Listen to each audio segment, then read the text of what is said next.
Hello, I am Francis Bacon, Sir Francis Bacon, professional law practitioner as well as professional writer, and as some of you may not know, poet. I am a very well accomplished poet.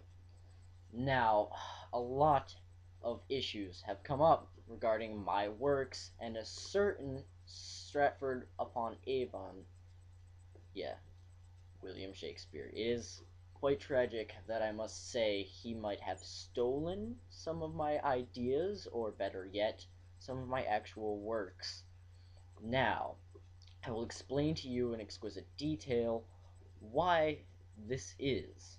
Alright, to start, I was alive for all of the publications of his works.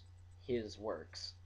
Now, this might come to you as a surprise, but I was actually born 3 years before him, and I died 10 years later than he did.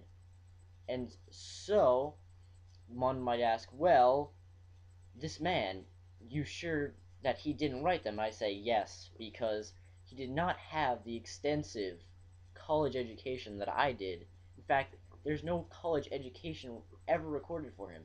I, on the other hand, was attending Cambridge College in England. Now, after I attended college in England, I went on to France, and there I found out extensively about the culture.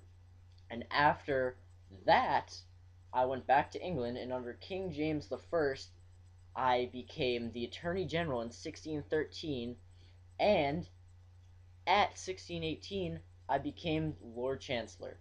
Now, what does this mean? Well, it makes the assumption that I am familiar with the practicing of a court as well as the French background and ethnicity.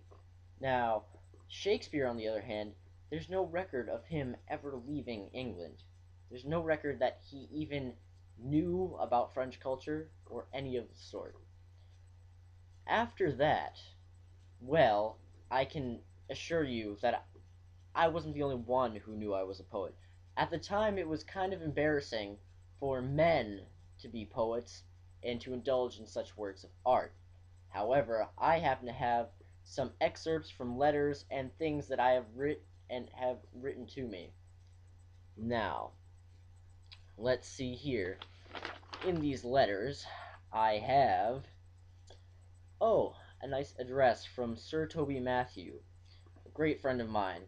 And this is what he wrote to me. He said, "You are the most prodigious wit that I have ever knew of my nation, and on this side of the sea, is of your lordship's name, though he may be known by another," implying that I, of course, was in fact a poet, but I did not go by my real name, again for humiliation reasons. Now, something that I had wrote, and it was in a good light of poetry. It was for a positive purpose to tell you that I enjoy poetry. I'm not actually I'm not just prose, is what I'm trying to get at.